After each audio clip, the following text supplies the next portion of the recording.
Bring in show music, please. Hi, I'm CNBC producer Katie Kramer. Today on Squawk Pod. The first interest rate cut in 4 years, and the Fed has a new strategy. Recalibration.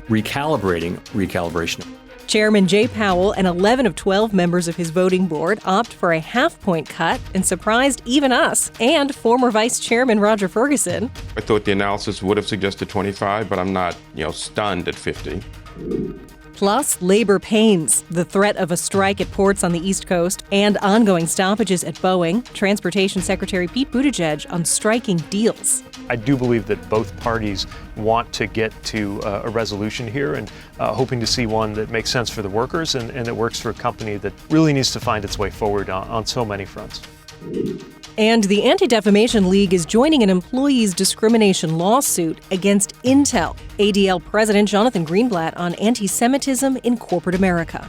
People think, it's just political speech if you target and harass people because of their Jewish identity or faith, and that's wrong, even in a corporate environment like Intel. It's Thursday, September 19th. Squawk Pod begins right now. Stand Becky by in 3, 2, 1. Cue, please.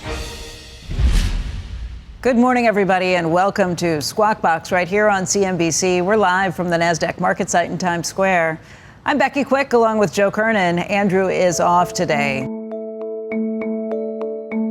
Good afternoon. My colleagues and I remain squarely focused on achieving our dual mandate goals of maximum employment and stable prices for the benefit of the American people. Today, the Federal Open Market Committee decided to reduce the degree of policy restraint by lowering our policy interest rate by a half percentage point. Thank you. I look forward to your questions. We talked already. In the makeup room. In makeup. Yeah. So instead of us just shooting the breeze, let's get to Roger and Fed, and we can all chime in here. The Fed cut interest rates by 50 points, calling it a good start to its shift in policy. With an appropriate recalibration of our policy stance, strength in the labor market can be maintained. This recalibration of our policy stance will help maintain the strength of the economy and the labor market. If you look at the SEP, you'll see that it's a process of recalibrating our policy stance away from where we had it a year ago. We know that it is time to recalibrate our policy to something that is more appropriate. The sense of this is we're recalibrating policy down over time to a more neutral level. We believe with an appropriate recalibration of our policy that we can continue to see the economy growing. Our plan, of course, has been to begin to recalibrate. We think that it's time to begin the process of recalibrating it to a level that's more neutral rather than restrictive. The sense of the change in the stance is that we're recalibrating our policy over time to a stance that will be more neutral. Wow, if that wasn't the word of the day, I don't know what. That was weird. Leastman said he used recalibrate. That was weird. Times. That was like I grew up in a middle-class neighborhood, almost. For his react, as many times as I've heard it in recent days. Let's bring in Roger Ferguson, former Fed Vice Chairman, as well as a CNBC contributor. Let me just put something to you, Roger, and you tell me if I'm wrong or not. The only way I can figure is that the Fed definitely thinks that one risk in their dual mandate is more important at this point than the other. And it's almost as if they're saying, we feel like mission accomplished with inflation. And then on the other side, they either figure, hey, why not try to keep the labor market really solid, get a lot of Americans working if we don't have to worry about inflation, or they're overly concerned that there will already be a lag in the labor market, and they indeed do see some cracks in the labor market. Which do you think it is? I think, frankly, it's more the former, if I'm listening closely to what Jay Powell has to say, which is, while they say the risks are balanced, I think you're correct. And, 50 strikes me as acting as though they put a little bit more weight on the unemployment side of things. I do not think yet that they're in panic mode. So I don't think this was an emergency 50. But he said something else that was really important. It was a very strong start, and he very much was clear that, quote, he didn't want to fall behind. So I believe this one is a little bit more in the camp of, okay, we say the risks are balanced, but it's really the labor market that we're looking at. so far so good, but let's jump ahead of this. And that is, I think, the main issue here is about sort of recalibrating, was to recalibrate so that they weren't, again, falling behind, because they had fallen behind on the other side of this, as you recall, and had to really scramble to get ahead of inflation.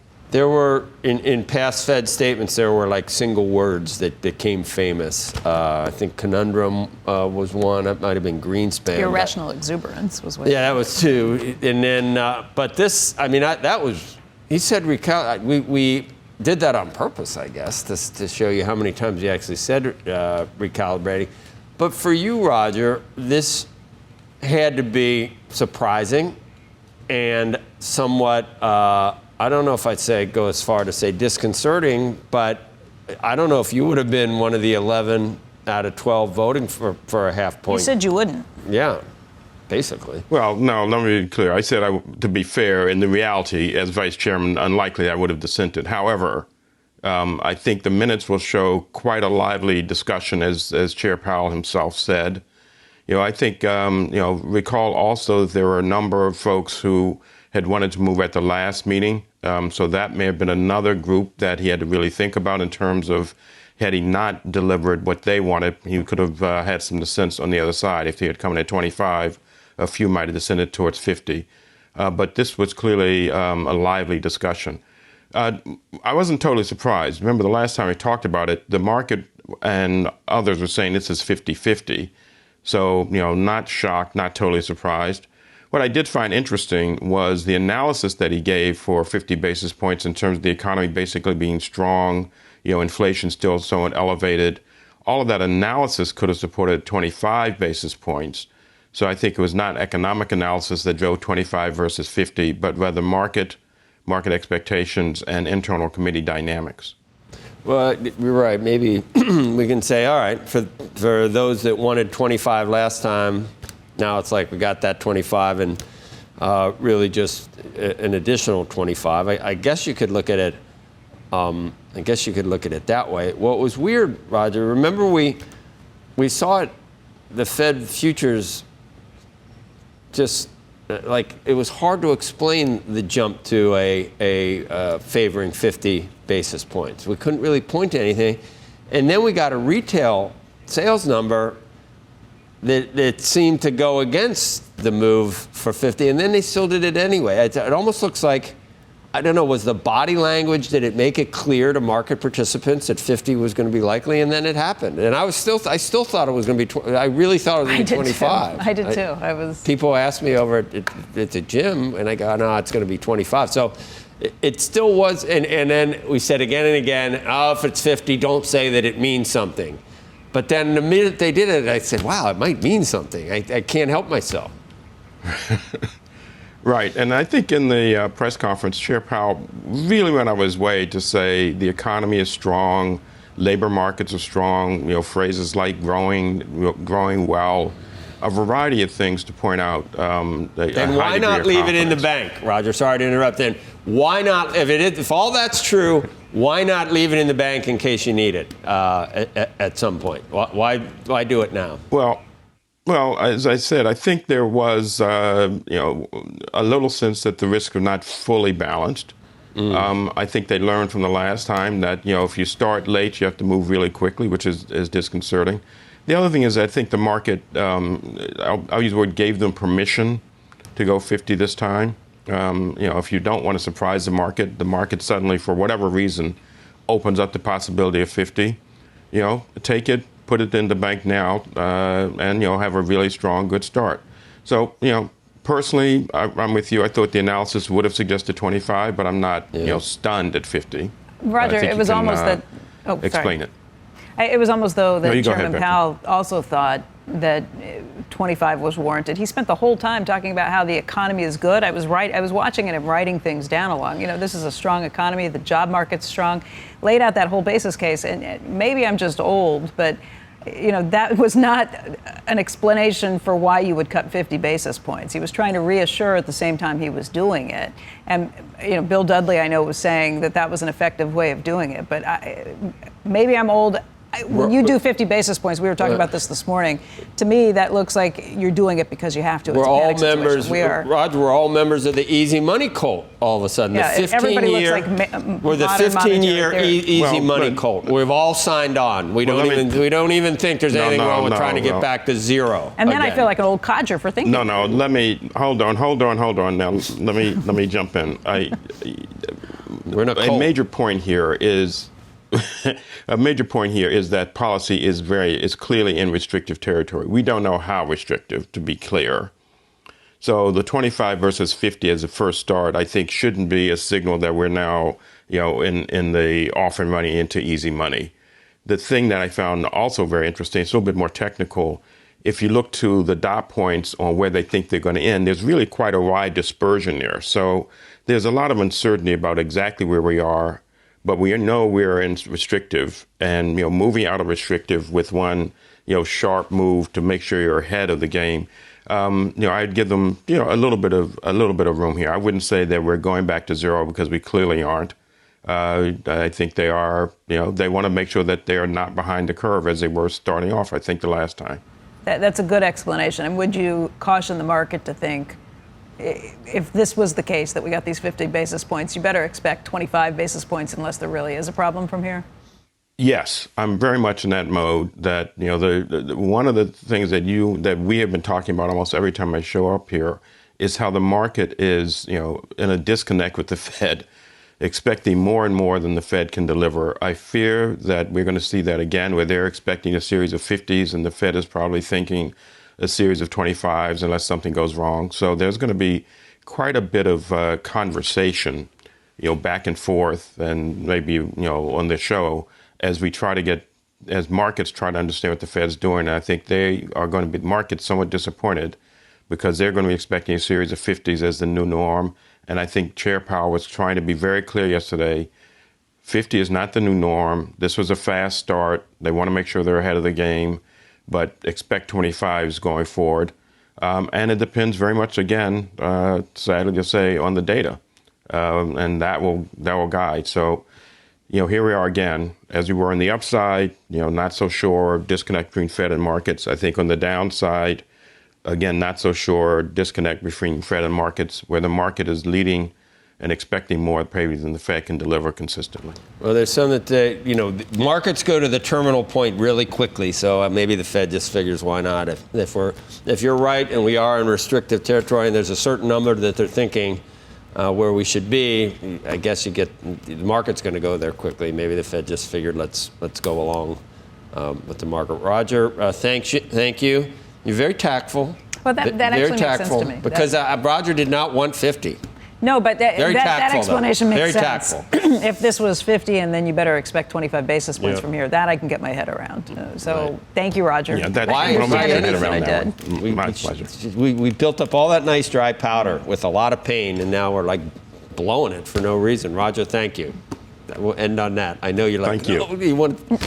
I appreciate his argument. Well, he's that's the only thing that does. But he's kind of defending a position that he really. Yeah, but he did say ahead of time it could go either way, 25 or 50 basis points. He would prefer 25. Right. But if they do it this way and then it's only 25 from here, it makes sense to take the bigger cut now when you have more room. You don't know how much more room you have to go. I don't know. We're all crack addicts. I don't want to be part of that cult. Yeah, you want to be like the old cranks like me. Right. I want to be like you, cranky, and get off my lawn. Did you ever think you'd be the No, that's what I'm stunned by. Here it's you just are. that, years of watching this and being trained by this. It's going to get worse, believe me. It's going to get worse. Awesome. Tease will be next. Coming up on Squawk Pod, we'll hear from Transportation Secretary Pete Buttigieg, how he's viewing the economy just 46 days till the election. Economists, really credible economists, saying there was basically a 100% chance of a recession coming. And instead, what we have is economic growth. Plus, unrest among transport workers, what Boeing's strike is aiming for, and why port workers are threatening to walk off the job, too, right after this break.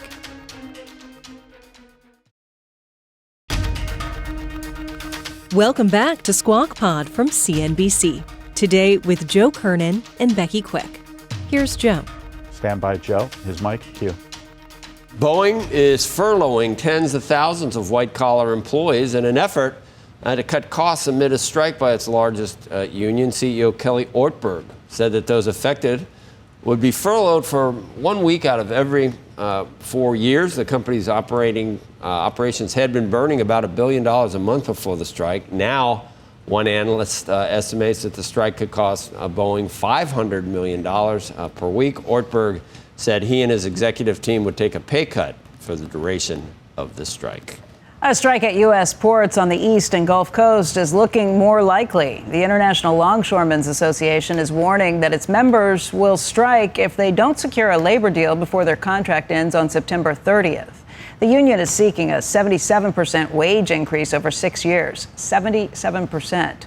Port employers haven't met at the bargaining table yet, and no negotiations have been scheduled. In the meantime, U.S. importers have been rushing to bring holiday goods into ports around the country.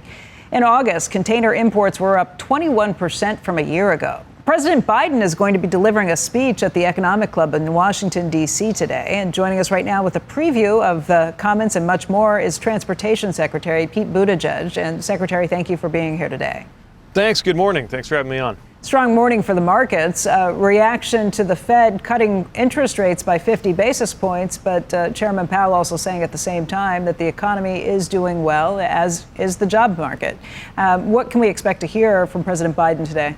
Well, I think the president is going to take the opportunity to offer a declaration of progress, not the same as a declaration of victory. Your work is never done when it comes to supporting the American economy. But I do think it's important to have that before and after picture, not just what our economy was going through during COVID, but also economists, really credible economists, saying there was basically a 100% chance of a recession coming. And instead, what we have is economic growth, low unemployment, and maybe most importantly for American families, we've made such enormous progress getting inflation back down. Every developed country in the world experienced a rise in prices.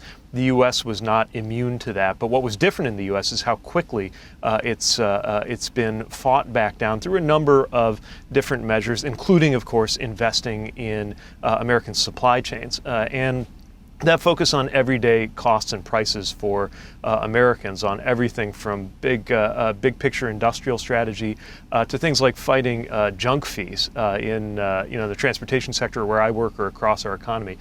That's part of what you're going to continue to see a focus on for the rest of the president's term in office. Yeah, that's one of the things we've been talking about this morning is this potential strike of the Longshoremen's Union, taking a look at what would happen. October 1st is the deadline. These are unions that represent half of the ocean imports to this country. And President Biden has said he will not invoke a national law to prevent them from going on strike. If they do, we've already been talking this morning about what that could mean to inflation in the supply chain. What do you think can and should be done if there is no resolution between the two sides on this? Yeah, it's certainly something we're monitoring very closely. My department has been engaged with shippers and ports up and down the East Coast. A couple of years ago, there were things coming to a head on the West Coast. It resulted in workers getting a historic contract, a much-deserved raise, and a number of other provisions that were also compatible with the companies succeeding. And of course, with any labor negotiation, the outcome you're looking for is one that is workable for the business end and delivers the kinds of things that workers need and deserve, especially when you think about workers like dock workers. None of them got a day off because of COVID. They were working through that period. They're one of the reasons why just a few months after everybody said Christmas was canceled and our supply chains were a disaster, is what they were saying in 2021. We wound up actually having record high retail sales in this country because those workers were there. So very important for that to result in a contract, as is the case with, of course, a number of important labor negotiations underway right now. We can talk more about that, but let's just stick with this negotiation at the point. You're right. The West Coast negotiation that was reached was kind of looked at as what we thought was going to be the template for what would come next. By the way, those workers did work right through. There wasn't a strike that they shut things down while they were negotiating. They continued to work through that. That's what President Biden has said. He would not force their hand on this time around. That West Coast port strike wound up in a 32% increase for the workers over the life of the contract. I think in this case, the East Coast and Gulf Coast workers are seeking a 77% increase. Does that sound like a reasonable situation to you? Well, we've heard different numbers put out there, but ultimately this is going to have to be worked out at the table. And that's been the case for a number of contracts we've seen in the sector. Spent a lot of time and energy earlier this year in the American Airlines flight attendants negotiation.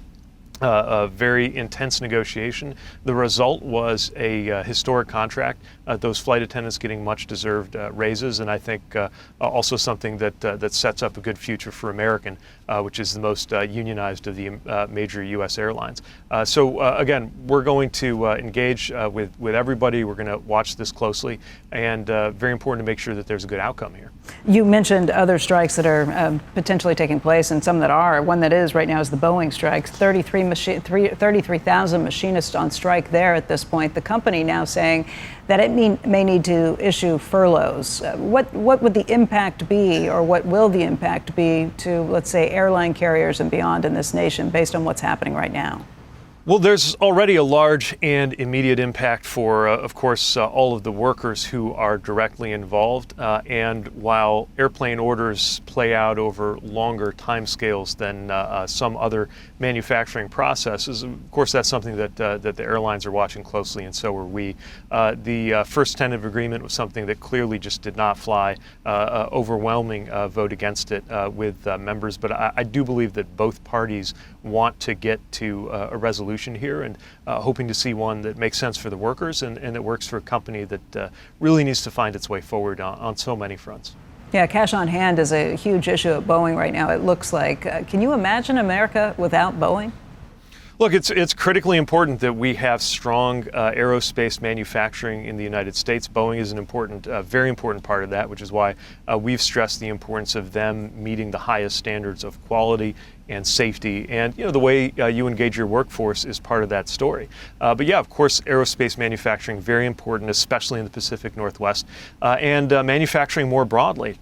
A major focus in this administration is something I'd really appreciate, having grown up in the industrial Midwest and looking at the level of factory investment going on right now. I think it's breaking some records. It certainly is where I come from, St. Joe County, Indiana, where I grew up, seeing the biggest investments in facilities there since I think before the Studebaker company stopped making cars in the 1960s. I was in Lansing recently meeting with building trades.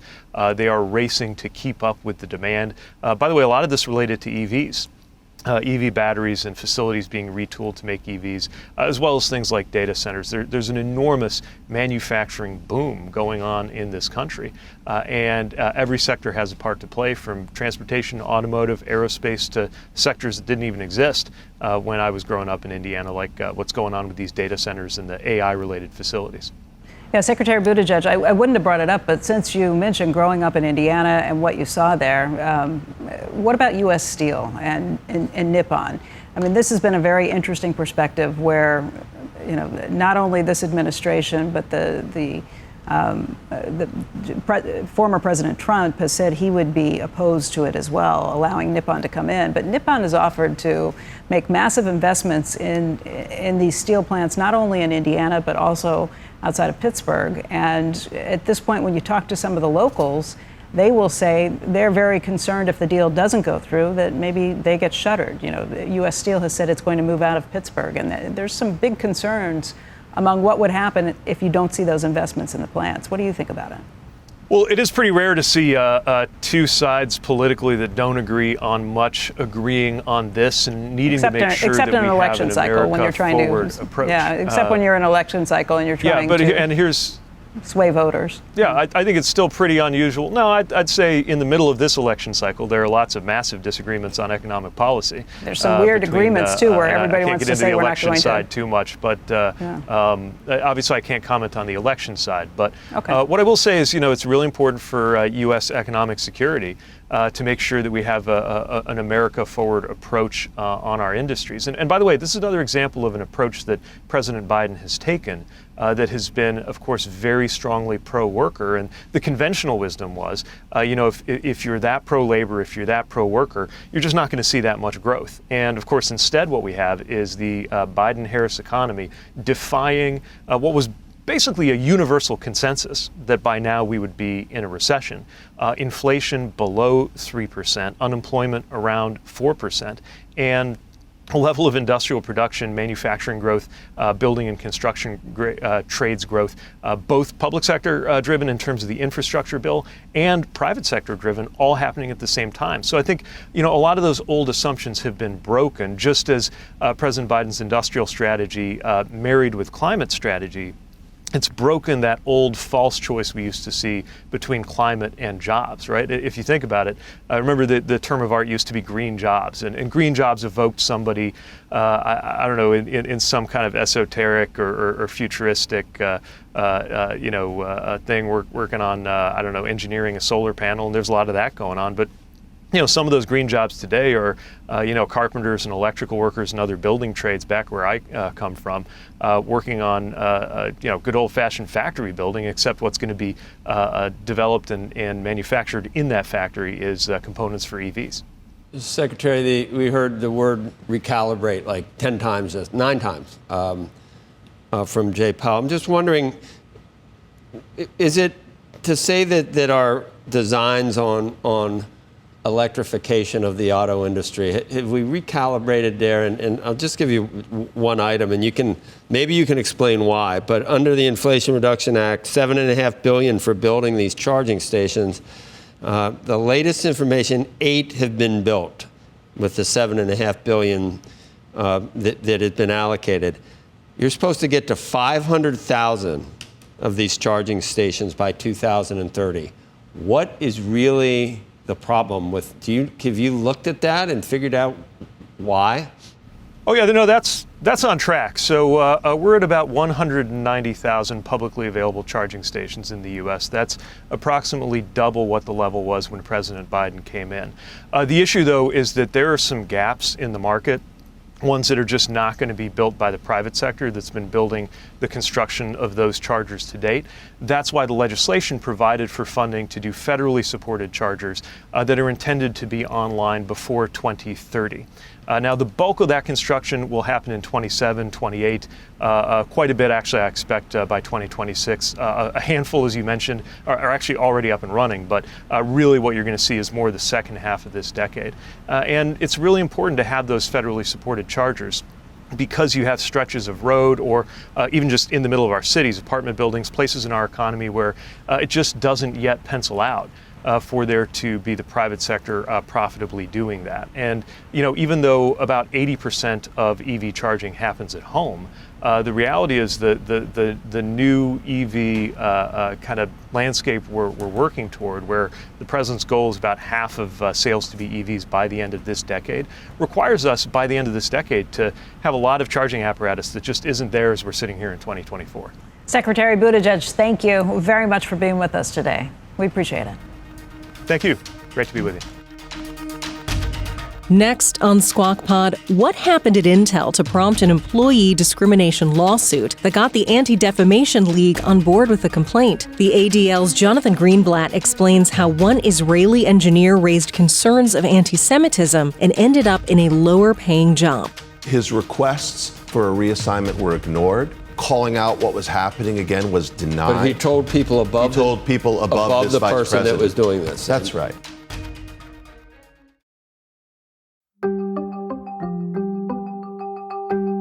You're listening to Squawk Pod. Here's Joe Kernen. The Anti-Defamation League is joining a lawsuit against Intel. An employee discrimination complaint alleges that the company did nothing in response to public anti-Semitism from an employee. Joining us now with more, Jonathan Greenblatt, CEO and National Director of the ADL. Most people probably need to be, I guess, filled in on exactly what happened at Intel. Yeah, well, look, let's just, set the stage, folks, right? So we are dealing with an increasingly intensifying environment for anti-Semitism. We know that things have exploded since 10/7. I mean, I could tell you stories about, like, last weekend at the University of Michigan in Ann Arbor, a Jewish student was jumped and beaten and brutalized by a group of kids after they identified him as Jewish. It's being investigated as a hate crime.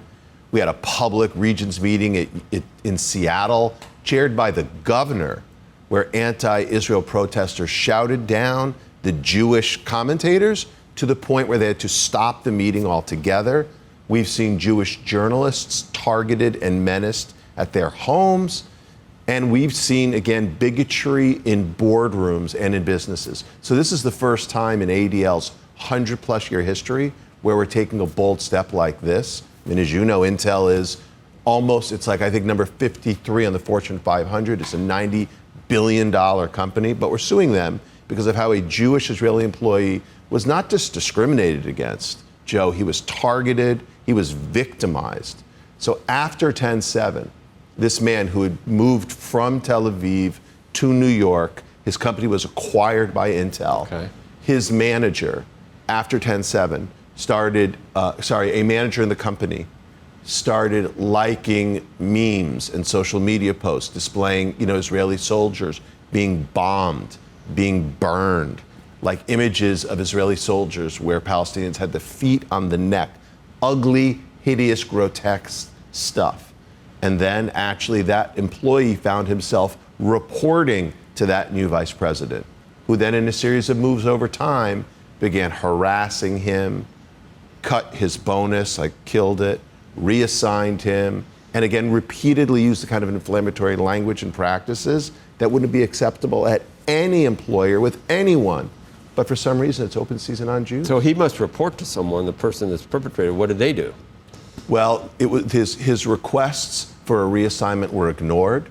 Calling out what was happening again was denied. But he told people above. He told people above this the vice person president that was doing this. That's right. Okay, that's so right. Where the, Yeah, and I think then we're 2 months later, we're living in this wonderland now where it seems to be open season on Jews, and somehow, some way, people think it's just political speech if you target and harass people because of their Jewish identity or faith, and that's wrong, even in a corporate environment like Intel. If the facts of this case are as laid out, that sounds pretty egregious. We hear from employers, and if you talk to CEOs, maybe not on open mics, they will say it's really problematic because they have people who are Jewish, people who are Israeli, people who are Palestinian, people who are Egyptian, who are all working together, and that things can get pretty heated. And it's difficult to kind of figure out and sort out how you deal with your entire employee base. What would you tell them? They have my sympathies. I have hundreds and hundreds of people who work for me at ADL. But, probably not any anti-Semites. Not so much like that, but I have people with different political views, people with different ethnic views. And you know what? If you can't show up and just do your job and create shareholder value, then maybe you don't belong. I mean, look, I think we've got to recognize that this is an intense environment, but we need to keep our people focused. So what does that mean? Does that mean no one can say that they are standing in support of Israelis in this time, too? Does that mean you can't bring it into the workplace at all if you have diametrically opposed views? It's a good question. There's a big debate, and Joe, I think we've talked about this, about the merit of institutional neutrality at universities. Right. I get that, but Becky, before that, I prefer moral clarity. Moral clarity. And I don't think you should allow people to be harassed because of their national origin. In this case, the guy was Israeli. I don't think you should be able to reassign someone who had great reviews to a lower paying job. I don't think you should zero out their bonus. But you're also saying that you can bring the politics into the workplace. Look, people certainly have their views, but they don't belong sort of in the cubicle or in the meeting room, again, where you're focused on satisfying customers, where you're focused on delivering a great product. School restarted. Yeah. Why aren't we... Is the mainstream media get bored and it's still happening on college campuses, or they actually did a good job of Joe, I'm so glad you asked. School's in, we're just a couple of weeks in, and it's literally like nothing has changed. So it's still bad. It's still bad. Mainstream media they got bored. Yeah, I mean, I think, look, it's true that some schools like NYU had a change in policy. Columbia's actually talking about doing something. But talking and doing are different, and enforcement is ultimately what matters. So I'm not seeing this in much of the media. But do you not have the organized camps the organized camps were. The organized camps haven't started back up yet. So and you're I hope saying that this they has won't. moved to the student population, actually? Yeah, I mean, Because before we were saying it was a lot of outsiders. Again, yeah, you're right. Yeah. Again, we had the assault at University of Michigan last weekend. We've seen a lot of harassment. We've seen vandalism of like Jewish fraternities and Hillels. So it isn't ending at all. Are all the students that probably should have been expelled, are they all back at school like nothing happened? Well, I could speak about all the students, but at Cornell, that professor who the day of 10/7, not only is he back, he's back with all his privileges. Right. Could you imagine the professor at day of 10/7? What? I'm sorry. Which the one? professor at Cornell who Saturday 10/7 was, cheering on Hamas, exalting it as a glorious day. He was previously suspended, and now he's back. So could you imagine any CEO at any Fortune 500 with an employee like that, so derelict of duty, not focused on what they're supposed to do, saying, okay, no problem, you're back? I mean, it's just like bizarro how things seem to work in the ivory tower. Tenure is almost like term limits, it seems like, or not having term limits. Tenure is one of the worst attributes, I think, of exacerbating all this. They can basically do whatever they want. I appreciate the utility of allowing a scholar to be able to do research, and yet you're right, the tenure system needs to be re-examined. Because again, if you say things that are it's the only position in the world that's no longer like a meritocracy or something that you have to earn every day. By the way, meritocracy, think about what we talked about, Intel. I remember reading High Output Management, Andy Grove's landmark book. Andy Grove is a Holocaust survivor. Intel. Sorry, what did I say? No, you did, but now we're back to Intel. Yeah, we're back at full Intel. circle when it was not in High Output Management, he writes about fairness, about a meritocracy, talent being the number one determinant of success at a company. And now we're talking about Intel's new management just screwing it up entirely. Right. This is trashing Andy Grove's legacy. That's why ADL has filed this case. Jonathan, thank you. Thank you, guys.